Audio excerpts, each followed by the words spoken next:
चलिए ध्यान दिया जाए। हम लोग पिछले क्लास में इलेक्ट्रॉनिक विन्यास पढ़े थे।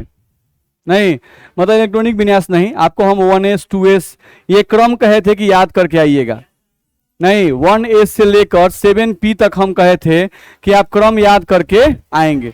आप लोग याद करके आए हैं? चलिए, बहुत खुशी की बात है कि बच्चे याद करके आए हैं। नहीं तो पूछा जाए किसी किसी से। चलिए सर बताइए तो। आए? नहीं आए थे? काहे नहीं आए थे? आए? नाना जी डेथ कर गए थे, तब तो बैठिए, कोई बात नहीं है। चलिए सर बताइए। याद तो नहीं है? बोलिए।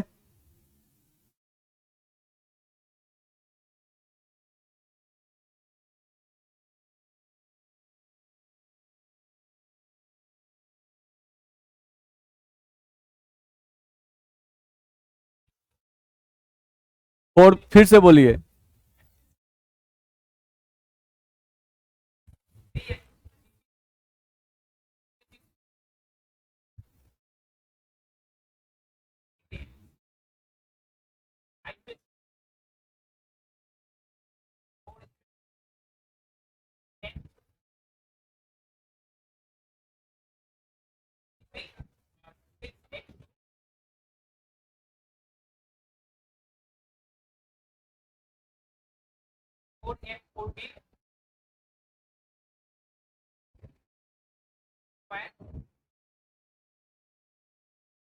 फाइव डी के बाद 6s।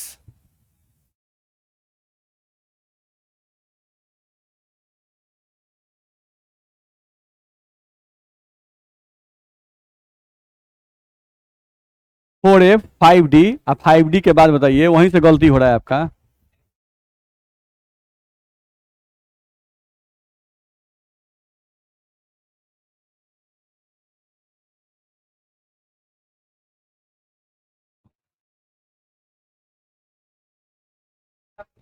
नहीं, नहीं हो रहा है, अभी ठीक चल रहा है, आगे बोलिए।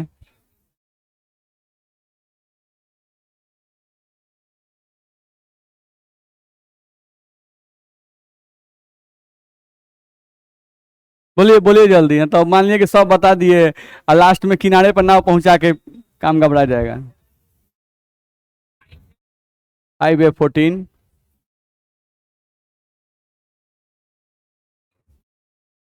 5f के बाद 7p नहीं है। हमको नहीं याद है, आप बोल रहे हैं तो हमको तो हमको याद आ रहा है। आप जब बोलते हैं ना तो हमको धीरे धीरे याद आता है, तो लगता है अच्छा ये सही है गलत है। ऐसे थोड़ी ना हमको याद है।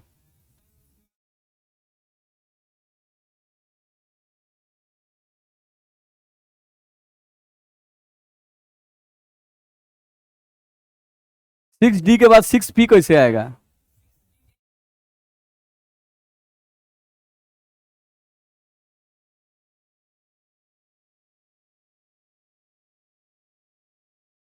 एक के को है बस। बताइए लास्ट वाला कैसे घबरा जा रहा है?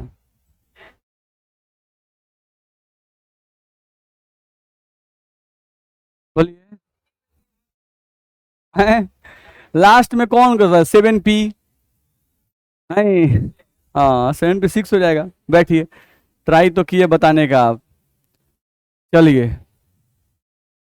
बोलिए, एक बार आप सुना दीजिए पूरा तो।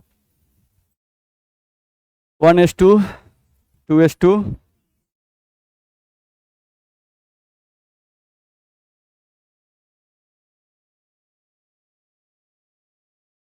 हैं? गड़बड़ है, फिर से बोलिए।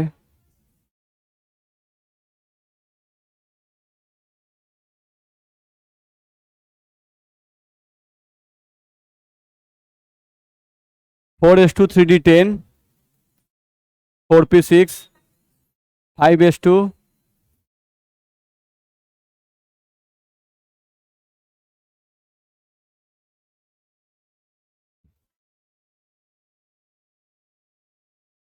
हाँ,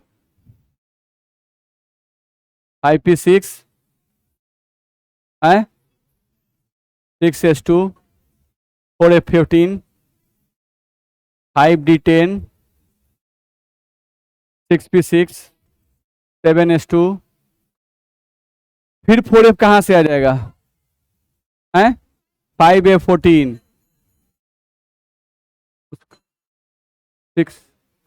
6D10 और बैठ, ठीक है। चलिए तो ध्यान दिया जाए यहां से। तो बहुत लोग याद करके आए हैं, कितने लोग याद करके नहीं आए हैं? बहुत लोग ऐसे हैं जो याद करके नहीं आए हैं। तो जो लोग याद करके नहीं आए हैं उनको पीटना शुरू किया जाए। बताइए, याद करने के लिए कहा गया था ना, याद करके आना है। बोलिए।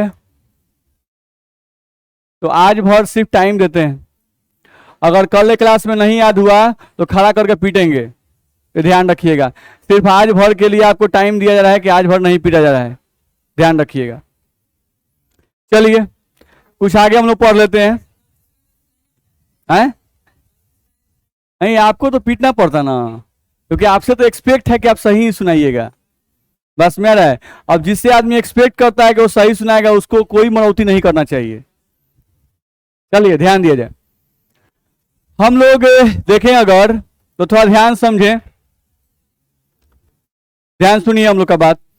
हम लोग यहां से बोल रहे हैं कि इलेक्ट्रॉनिक विन्यास लिखने के लिए कुछ सिद्धांत हम लोग को आते हैं, कुछ नियम हम लोग के हैं, नहीं उनको हम लोग को सीखना है। जैसे ये तो हम लोग सीख गए कि किस उपकक्ष की ऊर्जा कम होती है और किस उपकक्ष की ऊर्जा ज्यादा होती है, उसके हिसाब से आप पढ़ लिए कि 1s होता है, तब 2s होता है, तब 2p होता है, ऐसे आप क्रम याद कर गए 7p तक, ठीक है। अब हम लोगों को इलेक्ट्रॉन को उन कक्षकों में, उन उपकक्षों में कैसे भरना है, इसके लिए कुछ नियम आते हैं, नहीं उन्हीं नियम को हम लोग को पढ़ना है। तो उन नियम में आपका एक नियम है अबाउ नियम, ध्यान रखना है। तो अबाउ का नियम क्या है? बहुत सिंपल सा नियम है। नहीं, अबाउ साहब कहते हैं, या अबाउ साहब बोलना गलत है, अबाउ कोई वैज्ञानिक नहीं थे, नहीं ध्यान रखना है। अबाउ जो है ये एक, शायद देखें अगर तो लिखा होगा, अबाउ जर्मन भाषा का एक शब्द है। नहीं, अबाउ जो है ये जर्मन भाषा का एक शब्द है जिसका अर्थ होता है निर्माण होना। नहीं, अबाउ जर्मन शब्द का एक, जर्मन भाषा का एक शब्द है जिसका अर्थ होता है निर्माण होना, जिसको यह भी कहा जाता है कक्षकों का निर्माण होना। ध्यान रखना है, किसी भी कक्षक का निर्माण होने का मतलब होता है, किसी भी कक्षक का निर्माण होने का मतलब होता है कि उस कक्षक में इलेक्ट्रॉन का भरा जाना। अगर कक्षक में इलेक्ट्रॉन है, नहीं इलेक्ट्रॉन आप सही तरीके से भर रहे हैं, तभी कक्षकों का निर्माण होता है, ठीक है। तो नॉर्मल उतना दिमाग नहीं लगाना है, दिमाग क्या लगाना है कि अबाउ जर्मन भाषा का एक शब्द है जिसका मतलब होता है निर्माण होना, यानी कक्षकों का निर्माण होना। कक्षकों का निर्माण कब होता है? जब कक्षकों में इलेक्ट्रॉन को भरा जाता है। नहीं, अब कक्षकों में या उपकक्षों में इलेक्ट्रॉन को कैसे भरते हैं, उसी का नियम है अबाउ नियम। दिक्कत है, उपकक्षों में या कक्षकों में इलेक्ट्रॉन भरने का जो नियम है वही नियम क्या है? अबाउ नियम। तो अबाउ नियम कहता है क्या? बहुत सिंपल सा नियम है। ये बोलता है क्या कि इलेक्ट्रॉन, किसी भी परमाणु में इलेक्ट्रॉन सबसे पहले कम ऊर्जा वाले उपकक्ष में भरता है, उसके बाद उससे ज्यादा ऊर्जा वाले उपकक्ष में भरता है। यह अबाउ का नियम है, ध्यान रखना है। तो कोई भी इलेक्ट्रॉन, कोई पूछ सकता है भाई कोई भी इलेक्ट्रॉन सबसे पहले कम ऊर्जा वाले उपकक्ष में क्यों भरता है? सवाल ये आता है, कोई भी इलेक्ट्रॉन सबसे पहले कम ऊर्जा वाले उपकक्ष में ही क्यों भरता है, पहले ज्यादा ऊर्जा वाले में ही क्यों नहीं भरता है? तो हम लोग को पता है, हम लोग पढ़ चुके हैं ये बात, हम लोग यहां से पढ़ चुके हैं ये बात कि एनर्जी और स्टेबिलिटी में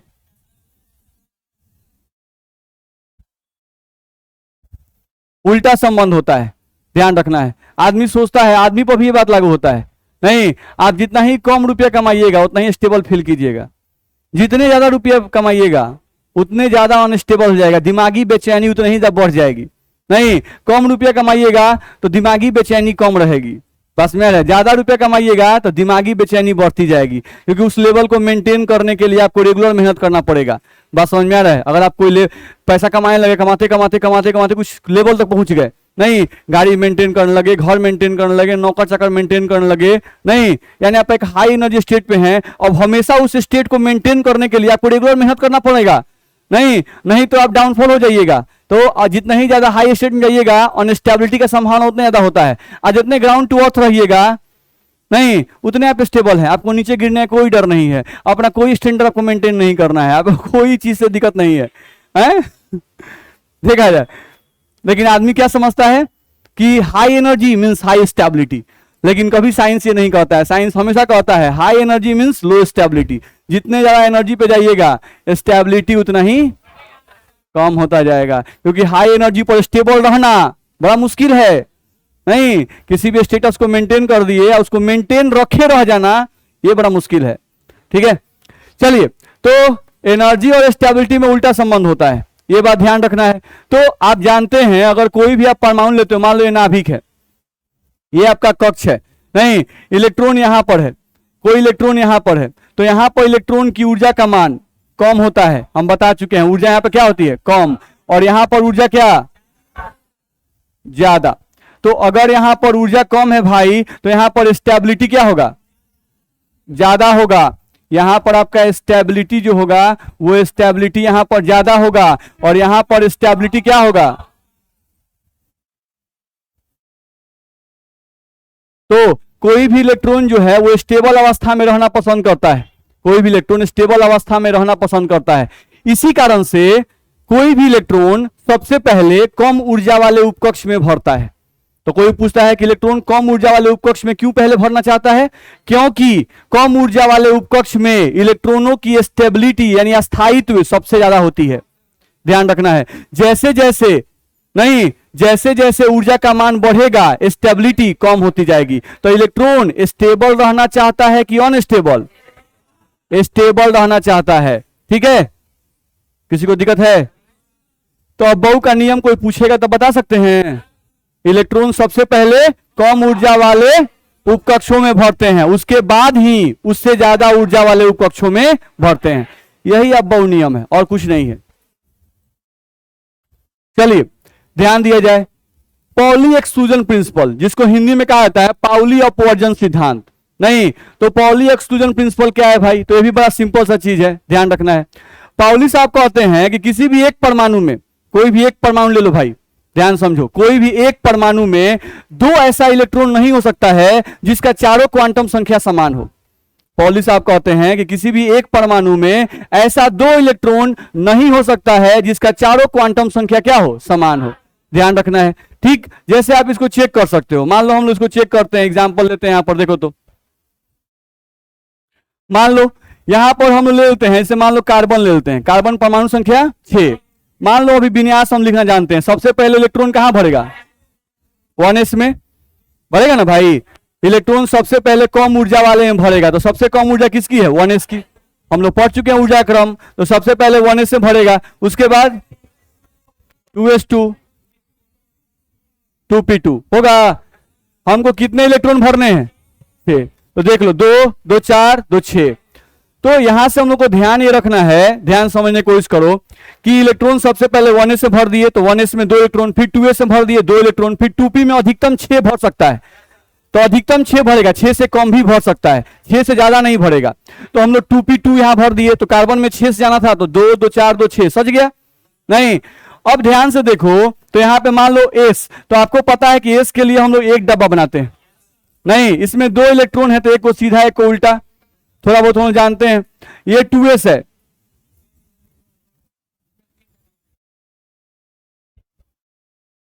ऐसे सजाया गया।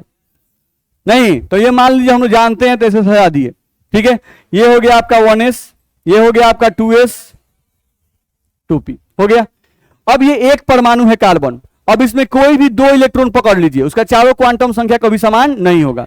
जैसे मान लीजिए आप 1s का 2 गो इलेक्ट्रॉन है, इसको पकड़ लीजिए, तो 1s का इलेक्ट्रॉन आप पकड़ लिए नहीं, एगो सीधा वाला एगो उल्टा वाला, तो सामने दिख रहा है। कोई बोलता है कि भाई इसका प्रिंसिपल क्वांटम नंबर बताओ, कोई बोलता है इसका प्रिंसिपल क्वांटम नंबर यानी कक्ष संख्या बताओ।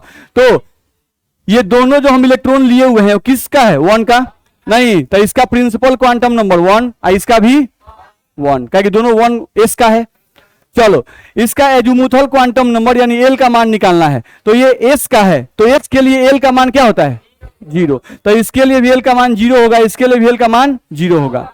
अब देखते हैं मैग्नेटिक क्वांटम नंबर यानी चुंबकीय क्वांटम संख्या, तो अगर एल का मान 0 होगा तो एम का मान भी क्या होगा, इसके लिए भी क्या होगा, 0। नहीं, अब देखते हैं स्पिन क्वांटम नंबर का वैल्यू, इसका स्पिन ये अप स्पिन से दिखाया गया है, और इसका वैल्यू, तो देखो तो प्रिंसिपल क्वांटम नंबर दोनों का सेम नहीं, मुख्य क्वांटम संख्या, डिंगोसिय क्वांटम संख्या भी सेम, चुंबकीय क्वांटम संख्या भी सेम,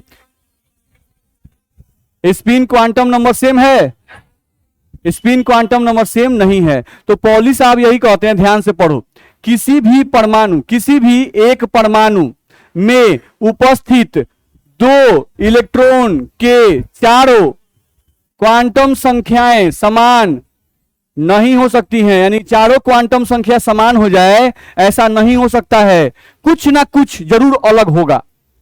बात समझ में आ रहा है? नहीं, यहां पर 3 क्वांटम संख्याएं समान आ गई, लेकिन चौथा क्वांटम संख्या क्या हो गया, बदल गया। आप कोई और 2 इलेक्ट्रॉन ले लो, मान लो 1s का आप ले लेते सीधा वाला, ये किसका है 1s का मान लो, और 2s का भी ले लेते एगो सीधा वाला, तो देखो ना पहले ही कक्षीय संख्या अलग अलग आ गया। इसका कक्ष संख्या कितना 1, अगर इसका कक्ष संख्या देखे तो 1, ऐसा कक्ष संख्या 2, तो पहले ही चेंज आ गया, यानी कोई ना कोई चेंजिंग आ जाएगा। मेरी बात समझ में आ रही है? आप किसी भी 2 इलेक्ट्रॉन को लीजिएगा तो उसका चारों क्वांटम संख्या बराबर हो जाए, यह संभव नहीं है। अच्छा, इसका मतलब क्या हुआ? नहीं, इसका मतलब क्या हुआ, चारों क्वांटम संख्या समान नहीं हो सकता है। एक परमाणु में उपस्थित जितने इलेक्ट्रॉन होते हैं उनमें से किसी भी 2 इलेक्ट्रॉन को पकड़ लीजिए, उनका कुछ गुण समान हो जाएगा, लेकिन सारा गुण समान हो जाए जरूरी नहीं है, ध्यान रखना है। यानी कि हर एक इलेक्ट्रॉन अपने आप में यूनिक होता है, हर एक इलेक्ट्रॉन अपने आप में क्या होता है, यूनिक होता है। जरूर एक इलेक्ट्रॉन और दूसरे इलेक्ट्रॉन का कोई ना कोई गुण एक परमाणु में अगर है तो कोई ना कोई गुण वैरी कर जाएगा, बस में अलग हो जाएगा। जैसे एक घर है और एक घर में रहने वाले 10 आदमी हैं, नहीं तो एक घर में रहने वाले 10 आदमी हैं तो क्या 10 आदमी का सारा गुण मैच कर जाए, ये जरूरी है? नहीं है। सेम है, एक परमाणु है, एक परमाणु में जितने भी इलेक्ट्रॉन रहते हैं उन सभी इलेक्ट्रॉन का सारा गुण मैच कर जाए, ये नहीं हो सकता है। ऐसा कौन बोलते हैं? पॉली साहब। दिक्कत है? ठीक से बोलिए, कोई दिक्कत नहीं ना है? चलिए आ जाइए। तो पॉली साहब कहते हैं क्या कि इसी बात को पॉली साहब ऐसे भी कहते हैं, ये तभी संभव है, ये तभी संभव है क्योंकि उन्होंने हर एक इलेक्ट्रॉन को देखा, एक्सपेरिमेंट अपना किया, और एक्सपेरिमेंट करके उन्होंने प्रत्येक इलेक्ट्रॉन को बारीकी से जब बारीकी से देखा, जैसे मान लो कार्बन ही है तो कार्बन के प्रत्येक इलेक्ट्रॉन को वो बारीकी से देख रहे हैं। जब बारीकी से देख रहे हैं तो प्रत्येक इलेक्ट्रॉन का कुछ गुण मैच कर रहा है, नहीं प्रत्येक 2 इलेक्ट्रॉन को पकड़ के देख रहे हैं, कुछ गुण मैच कर रहा है, नहीं लेकिन कुछ ना कुछ गुण क्या हो रहा है, डिसमैच कर जा रहा है, कुछ ना कुछ गुण क्या हो रहा है, अलग हो जा रहा है। नहीं तो इसके आधार पर उन्होंने देखा कि अच्छा ये तभी संभव है जब एक कक्षक में अधिकतम, एक कक्षक मतलब एक डब्बा, एगो डब्बा, एक कक्षक में अधिकतम 2 इलेक्ट्रॉन रहेंगे, एक कक्षक में अधिकतम 2 इलेक्ट्रॉन रहेंगे और उन दोनों इलेक्ट्रॉन का स्पिन अपोजिट रहेगा, उन दोनों इलेक्ट्रॉन का प्रचकरण उल्टा रहेगा, यानी अगर एगो सीधा रहेगा तो एगो उल्टा रहेगा। नहीं, अगर हम लोग ऐसा लेते, मान लो कार्बन ही लेते, इसका 1s2 मान लो पहले लेते तुम, अब 1s2 में तुम 1s का डब्बा बनाते, दोनों इलेक्ट्रॉन को तुम सीधा भर देते, नहीं तो अगर दोनों इलेक्ट्रॉन को सीधा भर देंगे तो चारों क्वांटम संख्या समान आ जाएगा, नहीं चारों क्वांटम संख्या आएगा समान आ जाएगा, नहीं तो चारों क्वांटम संख्या समान नहीं आता है। प्रायोगिक रूप से यह प्रूफ हो चुका है नहीं कि चारों क्वांटम संख्या किसी भी 2 इलेक्ट्रॉन का बराबर नहीं होता है, एक परमाणु का तो बराबर नहीं होता है। तो निश्चित रूप से एक कक्षक में जो 2 इलेक्ट्रॉन रहते हैं वो दोनों इलेक्ट्रॉन कभी सीधे नहीं रहेंगे, एक सीधा रहेगा तो एक, बोलिए दिक्कत है? ऐसा कह सकते हैं? चलिए पढ़ते हैं। किसी भी एक परमाणु में उपस्थित 2 इलेक्ट्रॉन के चारों क्वांटम संख्याएं समान नहीं हो सकती हैं, यह पॉली का नियम था। इसी आधार पर उन्होंने दूसरा बात बोला। इसी सिद्धांत को इस प्रकार भी कहा जाता है, क्या कहा जाता है? एक कक्षक में अधिकतम 2 इलेक्ट्रॉन ही रह सकते हैं तथा इन इलेक्ट्रॉनों के प्रचकरण विपरीत होने चाहिए।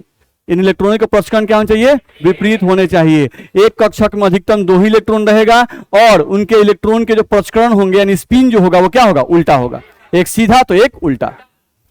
तो पॉली का अपवर्जन सिद्धांत कोई पूछेगा तो बता दीजिएगा ना। चलिए आगे बढ़ा जाए। देखें आप, अगला आया हुंड्स रूल, यानी हुंड का नियम। नहीं नाम है हुंड, नहीं हम लोग गांव में जो बदमाश होता है, नहीं लड़का, नहीं उसको बैल कहा जाता है चाहे हुंड कहा जाता है, एकदम साफा हुंडे है, बस में रहा है। देखिए यहाँ पर, लेकिन ये हुंड यहाँ पर हुंड नहीं है, ये साइंटिस्ट हैं, ध्यान रखना है, ठीक है। तो हुंड का नियम, तो हुंड का नियम क्या कहता है समझने की कोशिश करो। हुंड का नियम भी बिल्कुल सिंपल है। जैसे मान लो पी कक्षक है, हम बात करते हैं पी उपकक्ष की, ध्यान से देखो। तो पी उपकक्ष जो होते हैं इसमें कितने डब्बे होते हैं? 3 डब्बे, यानी कि 3 कक्षक होते हैं, जिसको आप नाम से भी जानते हो, P X, P Y, P Z, जानते हो आप बढ़िया से? नहीं, तो पी उपकक्ष में 3 कक्षक होते हैं, पी एक्स, पी वाई और पी जेड, ध्यान रखना है। अब पी एक्स, पी वाई और पी जेड, इन तीनों की ऊर्जा अलग अलग होती है कि समान होती है? एक समान होती है। इनको डीजेनरेट कक्षक कहते हैं। हम बताए थे एक उपकक्ष में जितने कक्षक होते हैं उनकी ऊर्जा समान होती है, उन्हें डीजेनरेट ऑर्बिटल्स कहा जाता है, या हिंदी में ऐसा कुछ कहा जाता है समभ्रंश कक्षक। क्या कहा जाता है? समभ्रंश कक्षक, या तो इंग्लिश में कहें तो डीजेनरेट ऑर्बिटल्स, या हिंदी में कहें तो समभ्रंश कक्षक। तो समभ्रंश कक्षक का मतलब क्या होता है? एक उपकक्ष में, तब कौन सा उपकक्ष है? पी। एक उपकक्ष में जितने भी कक्षक होते हैं उनकी ऊर्जा क्या होती है? समान होती है। तो उनको क्या कहते हैं? डीजेनरेट ऑर्बिटल, या हिंदी में कहें तो समभ्रंश कक्षक। दिक्कत है? तो हुंड का नियम जो है वो क्या कहता है? वो कहता है क्या कि डीजेनरेट ऑर्बिटल्स में, डीजेनरेट कक्षक में अगर आपको इलेक्ट्रॉन भरना है, नहीं तो इलेक्ट्रॉन भरने का नियम है कि इन डीजेनरेट ऑर्बिटल में पहले अकेले अकेले करके एक इलेक्ट्रॉन पहले भरेंगे। नहीं, अकेले अकेले करके, यानी एक इलेक्ट्रॉन करके पहले इन तीनों कक्षकों में भरेंगे। नहीं, पैरेलल स्पिन के साथ। कैसे भरेंगे? पैरेलल स्पिन के साथ। यानी अगर मान लो कोई बोलता है पी में 3 इलेक्ट्रॉन भरना है, नहीं तो पी में हम भरेंगे ऐसे 1 2 3, ये भरना सही है। या आपको भरना होगा 1 2 3, ऐसे भरेंगे, यानी एक को सीधा तो सब सीधा, एक को उल्टा तो सब उल्टा, ध्यान रखना है। ऐसे आपको भरना है, तो ये भी भरना सही है और ये भी भरना क्या है? सही है। ये हमको ध्यान रखना होगा। तो क्या कहा गया? समान ऊर्जा वाले कक्षकों में इलेक्ट्रॉन को पहले अकेले अकेले सभी कक्षकों में भरेंगे। नहीं, जब सभी कक्षक भर जाएंगे अकेले अकेले करके पैरेलल स्पिन के साथ, उसके बाद ही जोड़ी बनाएंगे। यानी अगर पी में कोई 5 कह दिया भरने के लिए, तो हम लोग पी में 3 डब्बा बनाएंगे, 1 2 3, ऐसे कर दिए। अब हम लोग जोड़ी बनाएंगे 4 5। दिक्कत है? इस तरह से। अब पी में अगर 3 भरना था तो ऐसे नहीं करते कि पी में ऐसे करके 1 गो 2 गो 1 गो 3 गो, ये भरना क्या है? गलत है। तो हुंड का नियम समझ में आ रहा है? नहीं, तो हुंड ने क्या कहा था? एक उपकक्ष में उपस्थित कक्षकों में इलेक्ट्रॉन्स सबसे पहले पैरेलल स्पिन के साथ, तो देखो ये भी पैरेलल स्पिन है, ये भी पैरेलल स्पिन है, बस मेरा है, ठीक है। पैरेलल स्पिन का मतलब क्या है? एक का जैसा स्पिन हो, दूसरे का भी स्पिन वैसा हो, तीसरे का भी वैसा हो, तो पैरेलल स्पिन। बस समझ रहा है? तो यहां पे क्या कर रहा है? एक उपकक्ष में उपस्थित कक्षकों में इलेक्ट्रॉन सबसे पहले पैरेलल स्पिन के साथ एक एक करके भरते हैं। लिखा हुआ है ना? जब सभी कक्षक एक एक इलेक्ट्रॉन से भर जाते हैं, उसके बाद ही कक्षकों में इलेक्ट्रॉन्स का युग्मन का मतलब जोड़ी, नहीं, युग्मन होता है एंटी पैरेलल स्पिन के साथ। बोलो, दिक्कत है? नहीं, तो अगर जब भी हमको भरना होगा तो हम लोग उसी हिसाब से भरेंगे। जैसे मान लो कोई बोलता है कि भाई हमको डी में 6 इलेक्ट्रॉन भरना है, नहीं तो डी में अगर 6 भरना है, डी में डब्बा कै गो? 5 गो, 1 2 3 4, 6 गो भरना है तो 1 2 3 4 5 और ये 6, ऐसे भरेंगे। तो ये हम लोग का भरना सही है। या हम लोग को अगर भरना है तो 1 2 3 4, यहां भरेंगे 1 2 3 4 5 6, ये भी भरना सही है। तो मेरे कहने का मतलब ये जो छठा इलेक्ट्रॉन आप जोड़ा बना रहे हैं, वो कोनो जरूरी नहीं है कि यहीं पे जोड़ा बनाइएगा, वो किसी के साथ भी जोड़ा बना सकता है, क्योंकि सभी कक्षकों की ऊर्जा क्या है? समान है। मेरी बात समझ में आ रही है? तो इस इलेक्ट्रॉन को आप यहां भी जोड़ा बना सकते थे, यहां भी बना सकते थे, यहां भी बना सकते थे, यहां भी, कहीं भी आप बना सकते हैं। मेरी बात समझ में आ रही है? कोई दिक्कत है इसमें? Just a minute.